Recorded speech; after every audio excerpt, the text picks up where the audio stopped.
Live from parts unknown, you're listening to Simon Miller's Pro Wrestling Podcast, the only wrestling podcast on the planet, we think. Sit back, relax, prepare for positivity to run through your veins as Simon Miller gives you your weekly dose of powerful pro wrestling audio. It is Miller Time. Hello and welcome to Simon Miller's Pro Wrestling Show. I told you we were going to get these episodes back up and running, and now we're smashing a second one this week, as well as all the usual individual YouTube podcasts, whatever the hell you want to call them. And let's use this as a cheap plug. Let's use this as an advertisement, I guess. If you do want to come on Simon Miller's Pro Wrestling Show, you can. Everything I do in my personal life, my YouTube channel, this, and a bunch of other projects is supported by patreon.com/Simon Miller 316. And I implore you to check it out. See if you can find something you like, and if not, that's all good. Just go subscribe to my YouTube channel. That's absolutely free. Search for Simon Miller and it will be there. But yes, one of the things I do like to do to try and give back, to say thank you to the people that do support through the Patreon, is get them on the show. And we haven't done it for a few weeks, as I said on the last episode, but life gets in the way sometimes. And again, it's not really about, it's about how you react to things in life, and we reacted by getting back into the nitty gritty, and that's why I'm very happy to say my man Chris is on the line. Chris, how are we doing today? Good, thank you, Simon, and hello to everybody else out there. Hell yeah, man. Now, before we do get into it, there's loads we've got to talk about. And I know people go, oh, you're a couple of days late. That's just the nature of the beast. But, dude, give me a quick synopsis into your wrestling life, into your wrestling love, how you feel about it today. How did you allow the craziness of WWE or New Japan or Ring of Honor or whatever, WCW, whatever it is that you like to sink into your blood to the point you're like, man, I'm going to go on that Bald Guys podcast and we're going to talk wrestling? I guess I first got into it when I was a teenager. The Attitude Era was in full force. The Monday Night Wars were going on. The only access I ever had to wrestling was Saturday morning SmackDown on Sky One. And from there, I just followed it. When I remember life gets in the way, I got older, I left school, couldn't follow wrestling the same. And then it was WrestleMania 32 when I finally got stuck back into it. And then ever since then, I've not looked back. Mainly WWE, but I keep up to date with quite a lot on what's going on the outside. Big fan of NXT. I've been to a couple of independent shows. I follow a lot of them on Twitter, always trying to see what's up and what's the newest thing out there and what's coming and what's going. And yeah, I just think the whole thing is fantastic. I love anything over the top. Big fan of wrestling, of theatre, anything that's real life, but extra, and I'm all about that. What was the WrestleMania 32 main event? Was that Triple H Roman Reigns? It was. Wow, that's an interesting time to get back into. Well, luckily, my friend had the network, and I was watching it with him. That's why it was one of those things. I was going to visit him, and he said, "Oh, we'll watch WrestleMania," because it was WrestleMania weekend. And he then showed me as soon as we'd finished it. It was the first time actually I had ever been introduced to Brock Lesnar or realized who he was, and I could not believe that a man that big existed. And I felt so sorry for Dean Ambrose. I was like, this match is over. How is he even trying to face him? I tell you, man, terrified. That is the beauty of Brock Lesnar. I know he gets all this hate these days and he's rubbish. But you've just summed it up. People look at him. Even my dad looks at Brock Lesnar and goes, what? Like, even my girlfriend, who knew nothing about wrestling when I met her, when she saw Brock Lesnar, she was like, what is that? Like, and that's why he works. Yeah, that's how he works, because people can't quite believe what they're seeing. And, you know, it kind of ties into Vince McMahon's old idea that if you can create these superstars that get double takes in airports, as he used to say, you may be able to be in a decent wrestling promotion. Now, I don't necessarily think that should be the be-all and end-all by any stretch of the imagination. Variety and diversity and all these things are even more important today than they are than they ever have been. But with that said, you still need those guys. We all love those guys. I love those guys. I love Brock Lesnar. He looks crazy. Yeah. That was it. That was the exact thing. That match had me hooked. I don't, in hindsight now, I've seen a lot more. It still wasn't the best, but as a spectacle, Brock Lesnar in general is so watchable.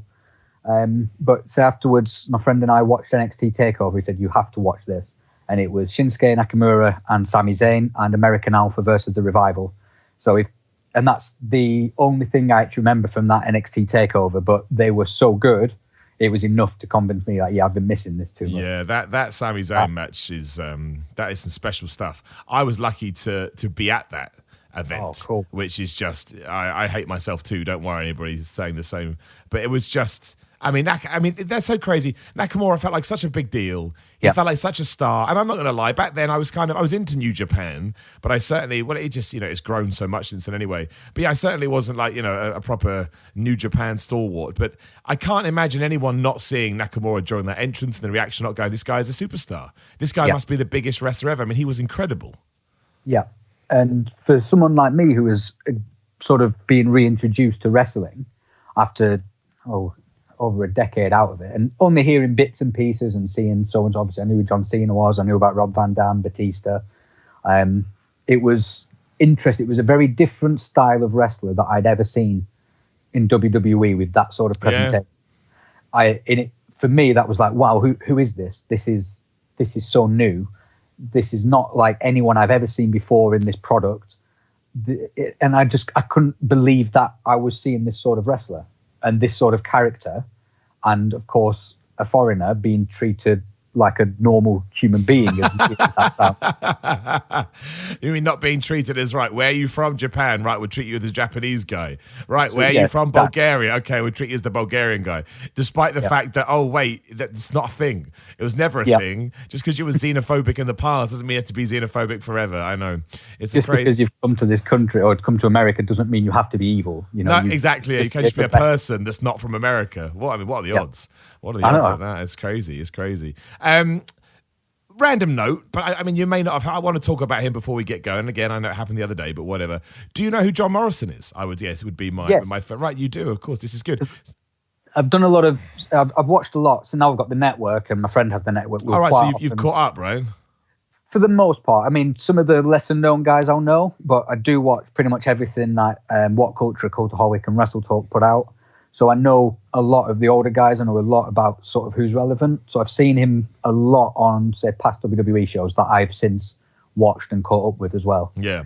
So obviously, he went out there and he, I guess Impact was his main place where he changed his name to Johnny Impact. I love John Morrison. He's a good guy. Also, shout out to John Morrison. I'm not trying to name drop here, but it was just one of those things I still can't believe. It was during my my early days in What Culture. John Morrison's a big fan of What Culture because he did a bunch of shows for What Culture Pro Wrestling. And when he heard all our voices, he was like, I know who that is. And we were all like, no, John, that's not how this works. Like, we know how you know who you are. You don't know us. That really blew my mind. Anyway, the news that did come out the other day is that it's not 100% confirmed, but so many of the websites have now said it and corroborated it. Yeah, I think it has to be true. It does seem like, he said he did leave his Impact. He left Impact around about a couple of months ago. Contract came to an end and he decided he wanted a different challenge and he has decided to go back to WWE.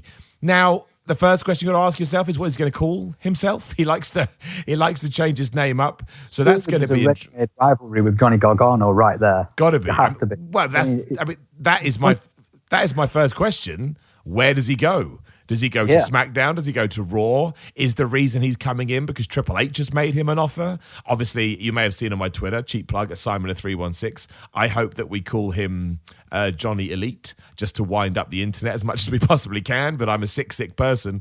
Where would you put him, man? Say that I give you the WWE book and you're in charge of kind of placing people.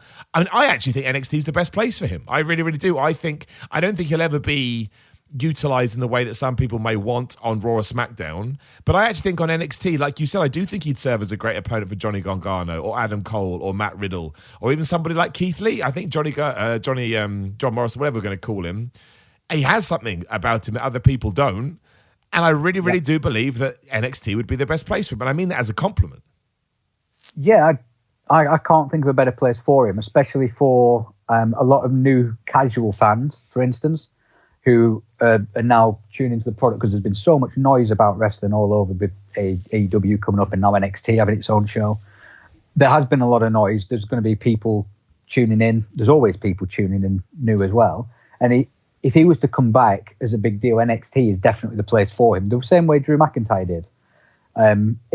Maybe not quite to that extent because he reinvented himself and come back. I mean, you can argue that with John Morrison as well, but he's got feuds there that Johnny Gargano, they can just argue over a name. There's been worse things, but at least this one's grounded in reality. Has Johnny Gargano tried to steal his gimmick? They can just fight over that. Then he can help all those guys and all the guys coming through the Performance Center as well. So it wouldn't surprise me if that's the idea there, because my worry is if he goes to Raw SmackDown, he's going to be treated like Rey Mysterio. He just appears, gets beat a bit, sort of has a little push for nostalgia's sake, and then he doesn't really do anything for a bit. And then... Well, yeah. You could even say treated like Drew McIntyre. A lot of people have felt that sort of the trigger was never actually pulled on Drew McIntyre as of yet. I mean, it can still always happen. We've seen that. Look at Chad Gable at the moment. He's flying. But I worry that, John Morrison, we'll call him for now, would get lost in the shuffle a little bit. But it also would tie into, again, the big rumor when he left Impact was that he wanted a deal where he's very passionate about his, he wants to be an actor. He wants to make sure he gets his films, I guess, some prominence, some views. And he was in something, I think it was called Dog the Bounty Hunter. And I've never seen it, but he was really proud of it. Like, I always respected how he put a lot of his own money into it, and he thought it would be a good, almost like CV. And I don't know what the kind of deals are, but, I know that obviously NXT is being filmed from a single place in Florida for now. I think that will change in due course, whereas SmackDown and Raw will do their usual touring system. So maybe there is... this deal that he's going to go to NXT, but he can still do all of those stuff that he wants to do. Maybe he can still go and do his films. He can do outside projects. Obviously, you have to talk to WWE about that first. I can't believe that would happen, if he's on the quote-unquote main roster, even though, it's just the main roster now. But that, to me, seems to make sense. He's probably making good money. WWE are, I'm not going to say they're paying over the odds, but they're certainly paying more than they once did because they want everybody under contract. And if he can be with, whether you like it or not, the biggest company there is right now, could change, of course, but right now, and do all his outside interests, then why the hell not, right? Absolutely, but the beauty of him wanting to do his own films and stuff as well is maybe WWE can help him with that, seeing as they have their own film studio. Well, true, yeah, maybe that's part of it, absolutely. And he could be, for them, the next person they push down that route, because they did it with Dean Ambrose for a bit, and that didn't work out. Obviously, Dean Ambrose went elsewhere. The Miz has done a few things. Becky Lynch has been in the recent one. Roman Reigns, through virtue of The Rock, has gone on and done the Hollywood stuff there. So there's definitely roots in that way. And then we've had on the network as well, we've had the Hardy Boys special. So I think there's definitely an avenue for him there, and definitely something they might be interested in doing. It takes the pressure off creative if he's going to do stuff behind the scenes on the network. Maybe it's a speculation from me, but certainly if that's a route he wants to go down, he has more options with WWE than he possibly would with other promotions, unless he was putting a lot of his own money into it. Yeah, no, it's true. I think it's going to be interesting. I like John Morrison. I thought he's a bit of an untapped talent, really, when he was there first time. He never really got his due. I think he had something about him that I never really, and he kind of fleshed that more out in Impact, obviously, where he was a world champion. So yeah, we'll see. But that's a big signing for WWE, I'd say, at the moment. I think anyone with name value, when you've got all these companies vying for views, as we're certainly going to have when next week rolls around, is good. And this kind of ties into the situation on Raw and SmackDown, which, like I say, next week is going to go through a huge change, one of which is the commentary team that's now been confirmed. So Corey Graves and Michael Cole are now on SmackDown. They're going to be a two-man booth, which I'm sure a lot of people are excited about. And the Raw team, for now, is going to be three people. It's going to be Vic Joseph, who you probably know from NXT. It's going to be Dio Madden, who I'm not going to lie, I don't know anything about. I think he used to be a former football player at NFL, for my English listeners.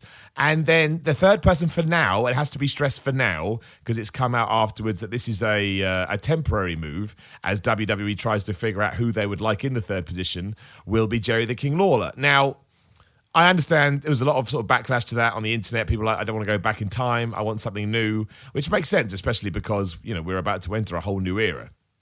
So why on earth would you want to go back to, especially the Attitude Era, which is hard enough to get away from anyway. But like I say, it is just a temporary move while they try and figure out who could be next. And for my money, as I wrote on Twitter, I hope Byron Saxton gets that job. I really like Byron Saxton. I think he gets a hard rap. I think he's easy to listen to. He understands his role. He's never worried about being the butt of a joke. But who knows? I'm sure there's other options out there as well. I mean, Nigel McGuinness, he's kind of stuck on NXT now, and so he should be. He's written stuck. He's doing well on NXT.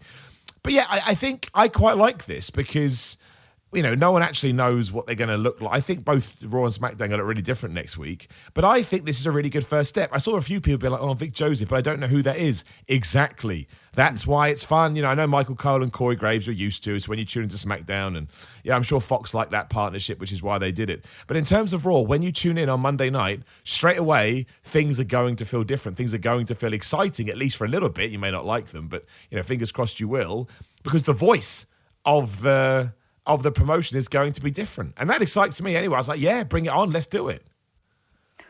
Yeah, my big question is what's happened to Tom Phillips and who's he upset?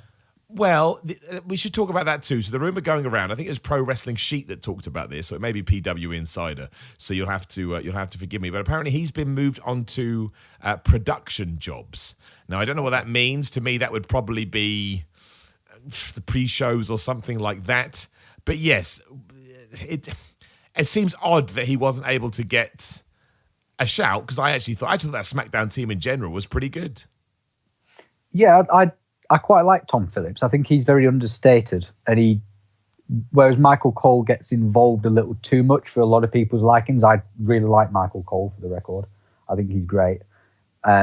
He does try and make, sometimes I feel like he tries to make it about him and the commentary team, almost like they miss what happened in the Attitude Era, because Jerry the King and JR were so very much a part of that, very synonymous with that.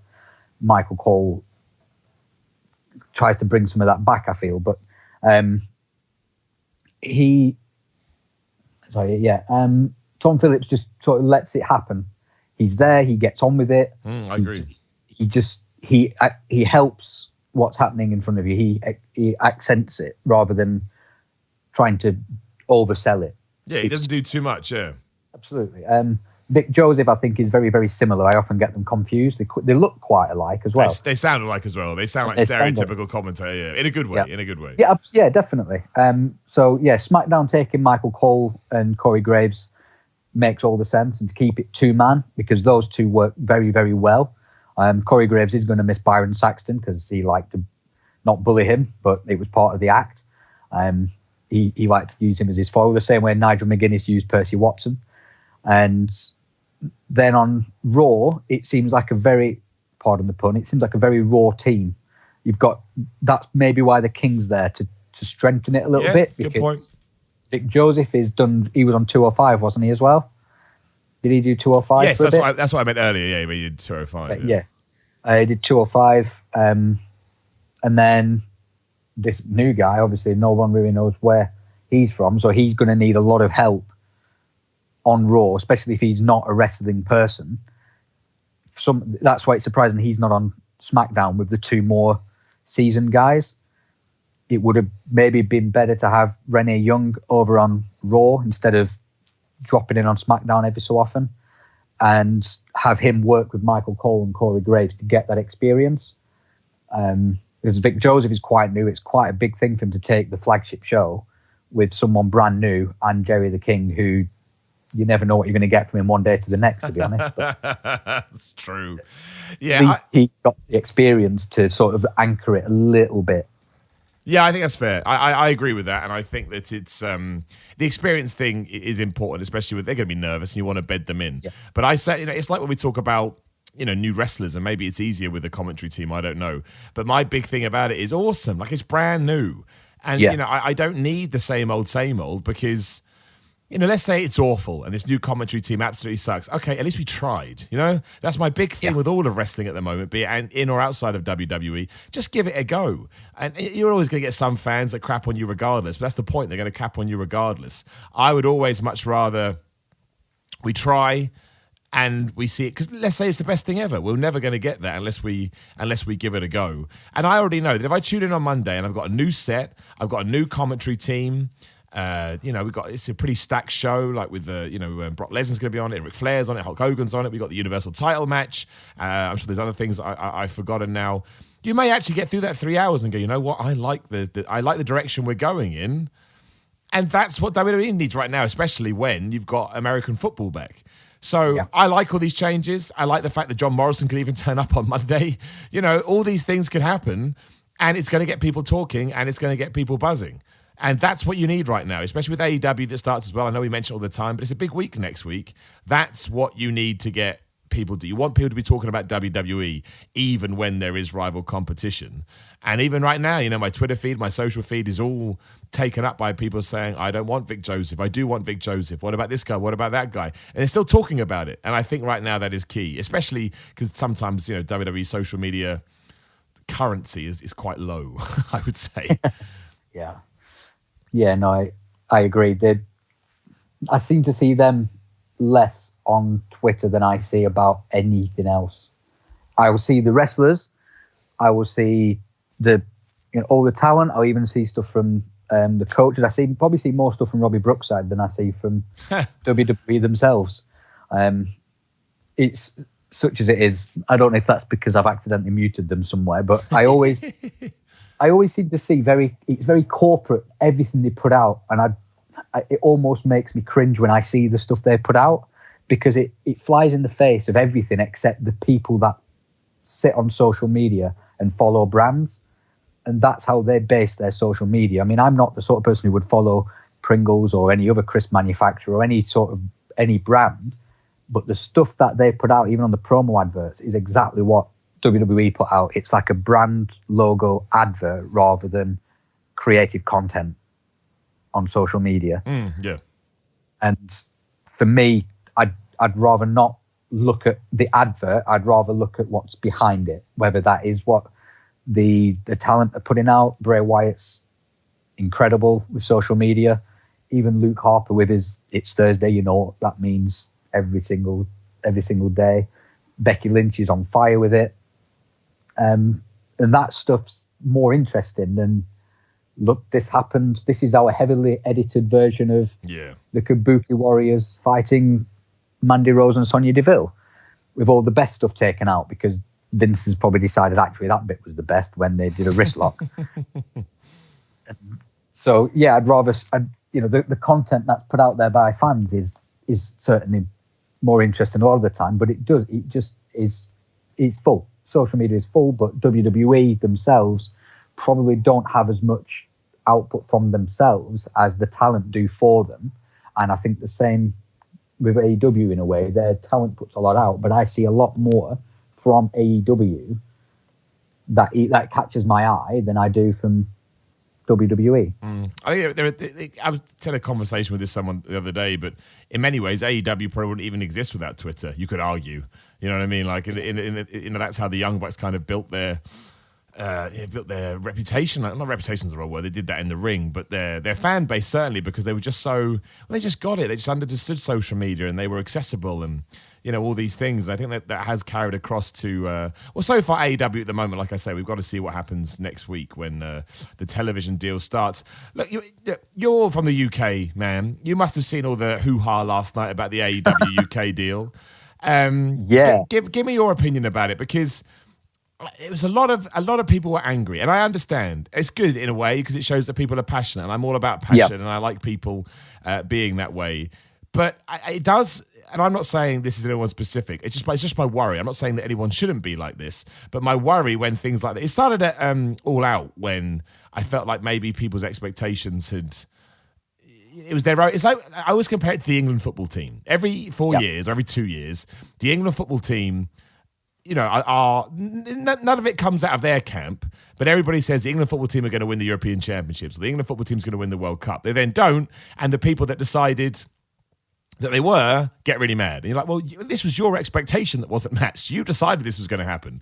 And I love it in a way, because, again, people get so excited. But I think that's kind of what's happened with All Elite Wrestling, is that people are so desperate to do well that any kind of quote-unquote failure, although I think that's a bit harsh, they see as, it's all over, it's dead. And like I say, after All Out, people are like, well, that wasn't as good as I was expecting, therefore it's a bunch of crap. And I was like, well, no, it was just a good pay-per-view, not a great one, just a good one. And I kind of feel like that's what's happened here. Now, don't get me wrong, there's plenty of statements out there from people like Cody Rhodes that, in hindsight, not the best by any stretch of the imagination, and it could certainly have misled a few people. But with that said, they are a brand new company. They are, trying to figure out this as they go, and I kind of feel like it does need to get better, but right now it's just better to support and see where we end up than just go absolutely crazy. yeah, the Twitter was pretty funny about the whole situation with it, how it's being put on TV here. I saw I saw the tweet that ITV Wrestling put out on a fan group I'm in on Facebook, and I never use Facebook, so I'm surprised I saw it there first. But the tweet came up, someone had posted it in there, and like the people were just crapping all over it straight away. And I couldn't work out what the anger was about. I was like, well, good, it's on TV. At least we know, because I know you've certainly been very vocal on Twitter about, well, what's going on? I've heard rumours, but is it going to be on ITV? Is it going to be on this? We knew ITV involved, but to what extent, and what was going to happen with the weekly show? And it's quite weird. It's taken the week before to let you know that when it's going to air. It's usually hyped up in advance. Oh, yeah. Then for it not to be hyped and to be like, well, you're not going to be able to watch it when it's live, but if you want to watch it, you can watch it 4 days later or something, and then you can watch a really edited version of it at midnight. And then that's what seems to have upset people. The accessibility that ITV are putting out has upset them, and they feel like it's going to kill it. But then WWE, like Raw and SmackDown, is not accessible unless you've got the money to pay for Sky Sports, which is very, very expensive at the best of times. And unless you have Now TV and you pay for a day pass, which is what I've sometimes done, that's still £8 a time to watch a 3-hour Raw at 1 a.m, or a 2-hour SmackDown again at 1 a.m. It's not particularly accessible unless you want to watch it 3 weeks later on the network. So the fact that people get to watch it 4 days later for free on ITV4, which you can get on the, I don't want to try and sound like I'm plugging them. I don't work for ITV, but you've got the ITV Hub, the streaming service, and you can just watch it on there. So surely that's more accessible in a way. I'm surprised it isn't being shown live, as I really don't understand what else could be on ITV4 at 1 a.m. on a Wednesday evening, apart from like a rerun of a gardening show or something. Surely it would have been worth taking the risk live, because it is new. There is a lot of passion there behind it. There's a very vocal fan base already, desperate to see it. But I get totally that they want to hold off and say, well, let's just wait and see how it goes. But they could have easily taken that risk. Like I said, there didn't seem to be any reason not to show it on one of their platforms, like live, unless there's different rights with showing it live and it's more expensive to do that. I don't know, because it is a business at the end of the day. And for ITV, was it World of Wrestling? World of Sport Wrestling didn't really take off. So maybe there's that behind them thinking, well, we want to get involved, but do we want a repeat of what happened there, where it didn't really go anywhere? And they had some good talent on there. So they did. Yeah, they did. I think it'd be interesting. I don't think this end of this story is my question. And I know the Fight TV thing isn't great, but I mean, it literally costs you about £1 a week. So if you really, really, really want to watch it day and date it comes out, you can just pay £1. And I get it. I know it sucks.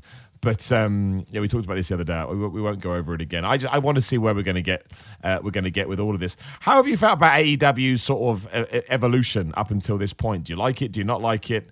Are you for it? Are you against it? I mean, obviously not against it, but and where do you think it's going to go? I guess is the main thing. Because in a week's time, we're going to know a lot more than we do now. I keep saying this. There's every chance you watch their television show and go, "Hey, that wasn't for me." I don't think it's going to happen, but it could. We don't know.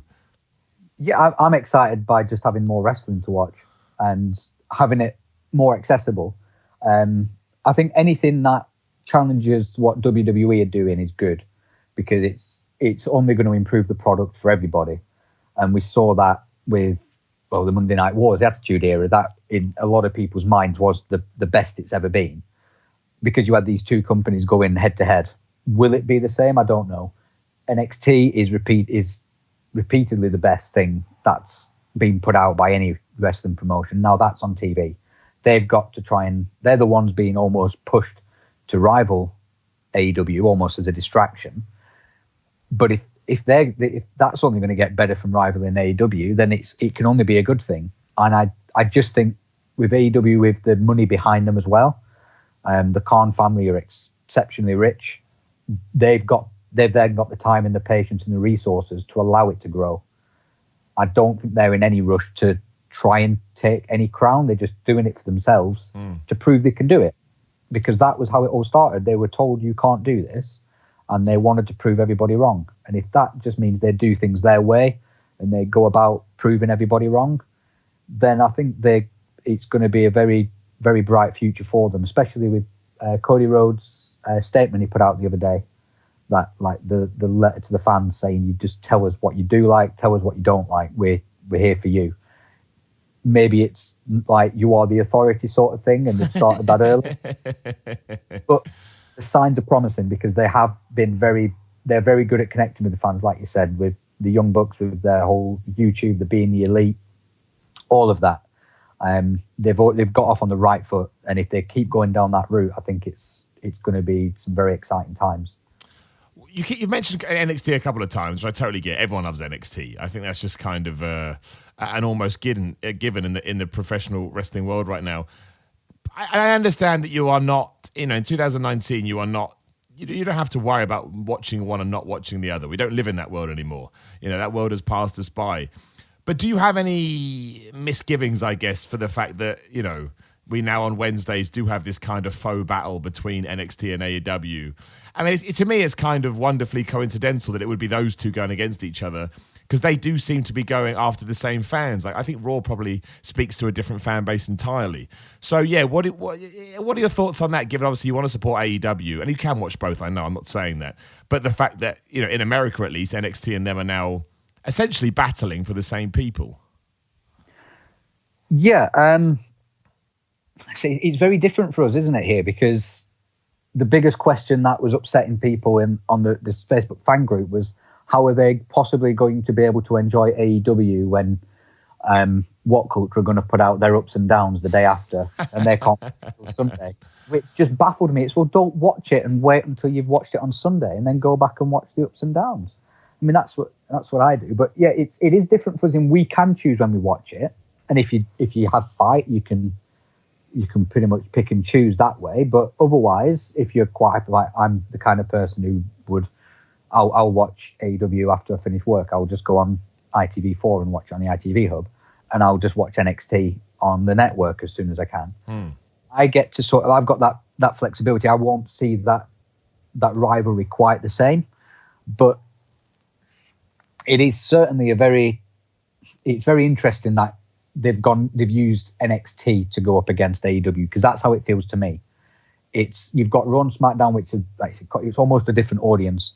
You've got NXT being shown as this almost pure wrestling brand, and it's all about the talent. It's what they do in the ring, and they're saying, right, well, you've got Kenny Omega and the Young Bucks that everybody goes on about as these 5-star guys all the time. Let's throw our 5-star guys up against them. Let's see what happens then. And then Raw and SmackDown, opposite ends of the week, almost bookending the week, or literally bookending the week. Going, well, there's your regular stuff. This is what you've always had, and we'll just stick this nice in the middle. It's nice, juicy filling right there. There's your jam and cream. Enjoy it. Can't have one without the other on a scone, so that's how you do it. Do you think, and this is me playing devil's advocate, and I asked Rafard, who was on the Patreon podcast the other day, do you think there's any chance this is too much? In terms of, it's going to be too much product, too much wrestling, and anyone that does try and take in everything that there is just going to be like, I can't do it, and I've accidentally burnt myself out on wrestling. I think people will find that, and I think people will pick and choose what they prefer. But without watching it all, they're not going to know which they do prefer. I used to watch. I mean, I myself have cut back a bit, but that's because I've got quite a busy. I've got a lot of interest that I like to follow up with as well, so I can't fit everything in. So I just pick and choose as and when. But I always keep up to date with what's happening on Raw and SmackDown, even if that's through various content put out on the YouTube and through Twitter. But I've even cut back on how much NXT I watch, which is a shame. But it's just time for me. I did try and watch 205. I cut back on that. And NXT UK, and it was just so much. And then I felt like if I missed one, I was too far gone to keep up with it. And so then I said, other than just I like to play video games, but if I want to sit there and I have to pick, I've got one TV, I don't have two TVs. I can't play PS4 and watch all the wrestling as well. I'd be too distracted. So yeah, absolutely, people will pick and choose, and some people won't. Some people, it's all about wrestling all the time, and those are the people that will just watch all of it and will make the effort to try and watch it all. I try and watch as much as I can, as much as my time allows.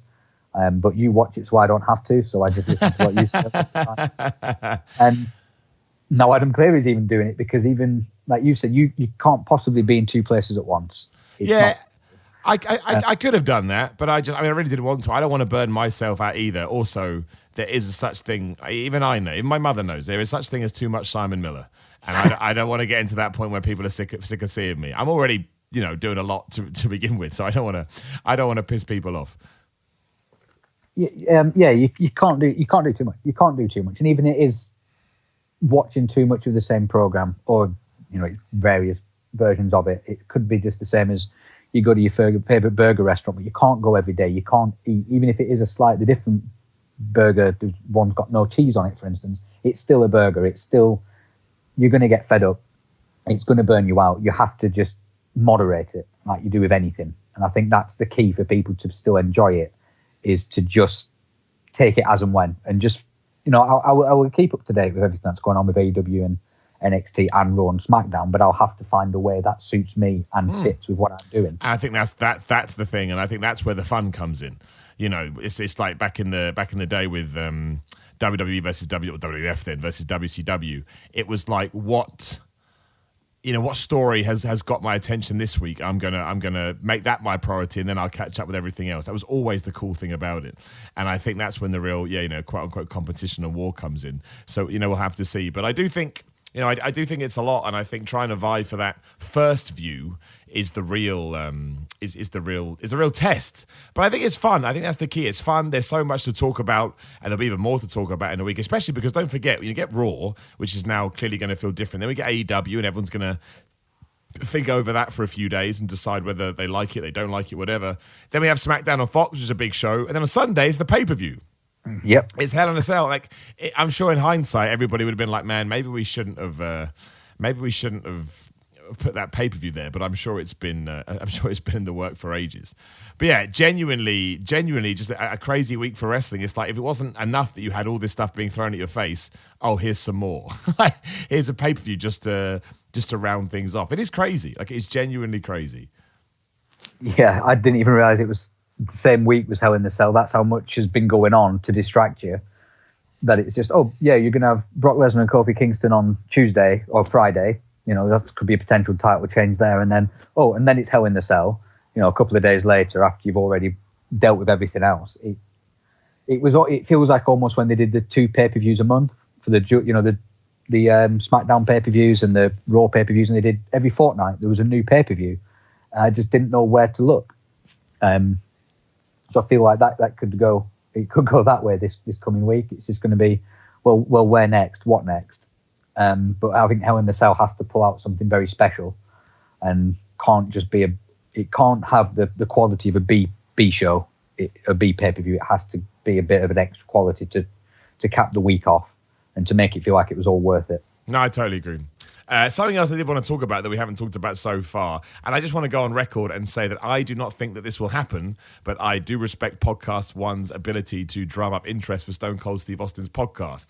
I don't know whether you saw it, but they put out a press release based on this, mostly to say, it was Steve Austin said on the latest episode of his show, that, with the right amount of time and with the right amount of I guess, whatever you want to call it, he could probably have another match. Now, he didn't say he was going to have a match or that he wanted another match. He said that, with his many ailing injuries and whatever you want to call it, it's not the be-all and end-all in terms of if he wanted to. But his point was, if he wanted to do it, he probably could do it, not that he should do it.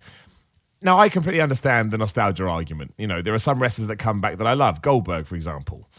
But Goldberg is different. When Goldberg comes back, as we saw in the match against Saudi Arabia, if he gives us something we don't want, Batista, it's like I didn't want that. I wanted to see you kill someone, and then when they get that right, like against Dolph Ziggler at SummerSlam, I'm like, brilliant. You've engaged my nostalgia gland, and I'm very happy for that. Now, Stone Cold Steve Austin wouldn't have to do a lot, of course. He was very much a punch kick kind of a guy after his neck injury. Not a criticism at all. He was the master of less is more. But I'm sure everybody of our age group says this, but you couldn't have found a bigger Steve Austin fan than me. Like I absolutely loved him as a kid. But I don't think I need to see him have one more match. I really, really don't. I feel like it's been long enough. Because there's never even been a hint of it. I feel like it's something I just come to terms with a long time ago that, he had his run. I still, in my opinion, the best babyface of all time. But you can argue that with Hulk Hogan and his longevity. That's the cool thing about wrestling. But yeah, when I saw this being drummed up and everybody getting excited, I was like, I don't need to see it. It's not something that's high on my radar. I'd love it if it did happen. And of course, it would garner massive interest. I understand it from a business point of view. And also, who's the opponent? I think the most obvious one is Brock Lesnar, but Brock Lesnar is rough and is stiff. Yeah, I don't think. You don't want to do that with someone that's got neck injuries. So, I mean, you tell me, man. What would you want if Stone Cold? A, do you want Stone Cold Steve Austin to come back for one match if he could? And B, who would you put him against? Or are you I'm quite happy how it is. I like seeing him. I love that he still gets these huge pops. He's forever going to be over. Like he's one of these guys. You can kind of see. I think that's where he stands out for me, because even when Hulk Hogan was at his pomp, there were people that thought Hulk Hogan was corny. Same with The Rock. For everybody that loved The Rock, there was always someone who thought he was a bit of an arrogant asshole, because he was. It depends which way he rubbed you. Whereas Stone Cold Steve Austin, everybody loves Stone Cold. Not everybody. Everybody's like, Stone Cold's the best. I love Stone Cold Steve Austin. So what's your opinion on it, though, man? I mean, I think it was mostly done to, advertise that his podcast is back and is doing well, and it's smart, and there's nothing wrong with that.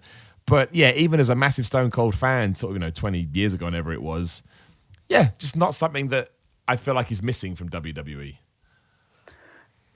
I think first of all, as well, when I first started watching wrestling when I was a teenager, he was out injured. He was in that, or he was in the whole storyline with who tried to run him over. And that's good times, isn't it? Yeah, we've just tried that again recently. Funny that, isn't it? Nostalgia right there. But when he came back, it was just after Triple H had retired Mick Foley, and everyone was still talking about who tried to run over Steve Austin, who tried to kill him, and I didn't really know who he was. I'd heard about him in the schoolyard. He was just obviously a big character, and he came out, and the reaction he got from the crowd and from me, he just turned up and he just obliterated everything, and he just went on his merry way, and it was awesome.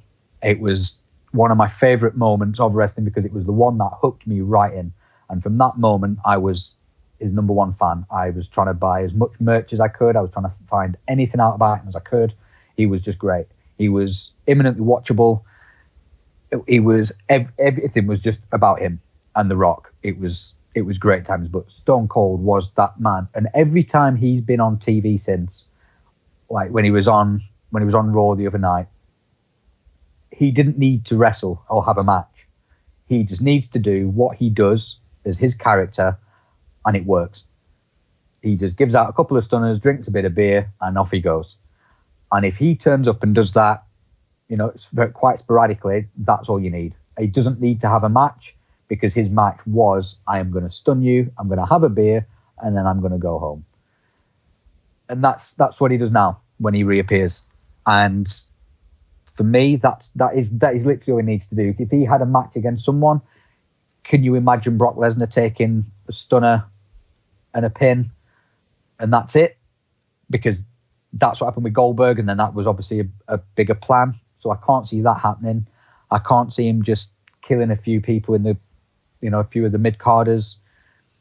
Would he put someone over? Would he put over The Fiend? Because I saw that rumored at one point. I don't know. I don't think he needs to. He doesn't need to put anybody over. He doesn't need to do anything. But he can do whatever he wants. He's Stone Cold. So his character, I think, is definitely missed. Even if his sort of, maybe like you say, his style, his kick punch isn't so much missed in the modern day. Not that that's a criticism. I just think, I don't think there's as big a place for that as there was. But then, if he did it, would it be refreshing? It's difficult to say. But also, if he wasn't quite where we remember him, would it be a case of Saudi Arabia, where you got the Undertaker and Goldberg making a meal of things? And that's true. It could ruin his aura, and I think he's too smart for that. Yep, he agreed. Spot on. He wouldn't do anything without thinking it was going to work, and I think that's why what he does is already perfect. He just needs to turn up, and everyone's going to lose their mind. They all want to see him give someone a stunner, smash a couple of beer cans, drink them, and go home. That's what he's always done. That was his gimmick. That's all he needs to do. That's probably all he wants to do. And that's fine, because I don't think it hurts anybody on the card giving them a stunner and going. It didn't hurt AJ Styles, and that happened the other week. It doesn't hurt anybody because it's Stone Cold. You're in the ring with Stone Cold. You've got eyes on you. And certainly more so than if Triple H just turned up and pedigreed a few people. I'd secretly love it. Imagine Triple H versus Stone Cold. Triple H wins after pedigree. You'd be like, what was I even thinking?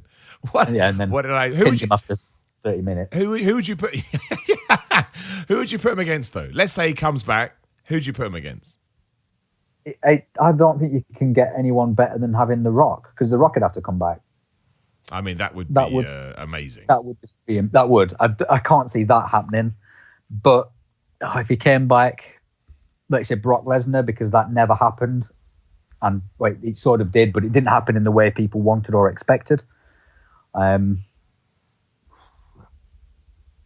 it's a difficult one. It'd have to be someone he could work with without getting hurt. So I don't think Brock Lesnar's the right person for that.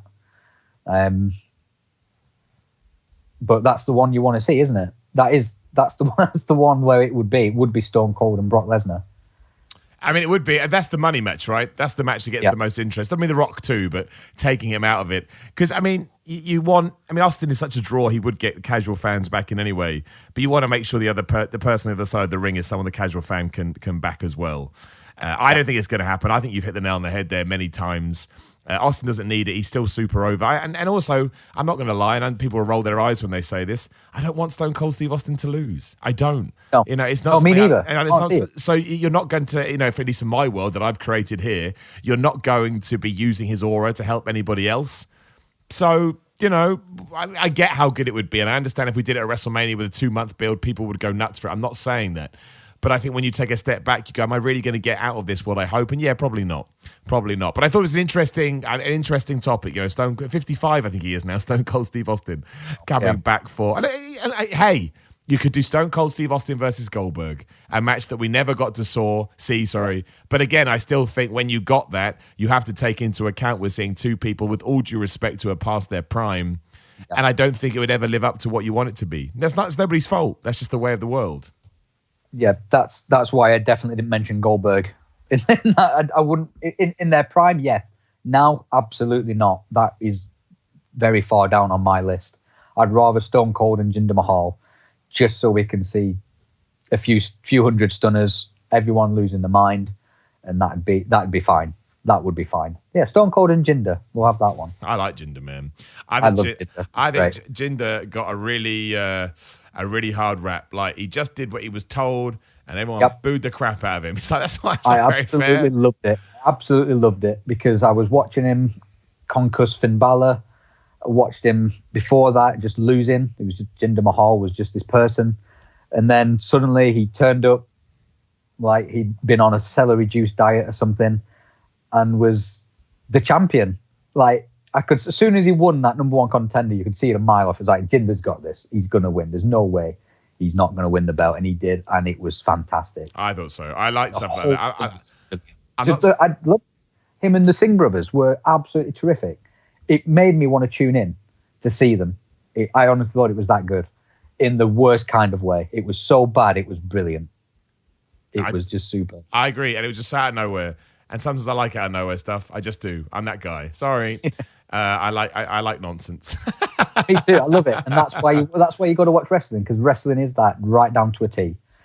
Like when we started this, then I said Johnny Gargano and John Morrison could just have a rivalry over a name, because that's the sort of thing wrestling is, and that's why we love it. That's why we tune in. Dude, amen, brother. And on that note, we would draw this to a close. I couldn't agree with you more, though. Totally agree. Chris, thank you so much for your time and your patronage to begin with. I appreciate it. It was good getting to speak to you. Is there anything else you'd like to throw out there, man? You may have a Twitter and Instagram. You don't have to, but I always like to offer. My Twitter is @ChrisWasp. That's KrisWasp. I tend to just talk about musical theatre and wrestling and occasionally politics. Nice, man. What musical theatre are you into? I see quite a lot. I recently wrote a musical. Actually, that's very not. I say not going anywhere. It's I'm actually got a meeting in November with someone who's sort of the musical's about not about them, but uses their music.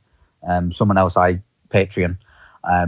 So I bought a dinner with them through their Kickstarter, and I'm going to present them with the musical and see if we want to take it any further. But recently, again, watched Book of Mormon for the 6th time, Hamilton for the 5th. Oh, man. Genius. It's the best thing. I have a Book of Mormon tattoo on my shoulder. I love it that much. Yes, dude. I love it. I'm all about that.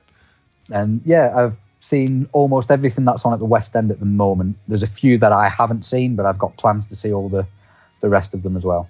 Dude, that sounds awesome. Well, look, man, good luck with that. Definitely keep me informed of that. That sounds really cool. I love hearing about what other people are doing. And in the time being, thank you very much for being on the podcast. And thank you, everyone, for listening as well. As always, you can come on patreon.com/Simon Miller 316. You can follow me on Twitter, Instagram at Simon Miller 316. I have wrestling merchandise at simonmiller.bigcartel.com. And if you don't want to spend any money, if you could head over to my YouTube channel, just search for Simon Miller and give me a subscribe. I would massively appreciate it. For now, though, enjoy your days, enjoy your weekends, enjoy whatever you're up to, and I will talk to you again next week.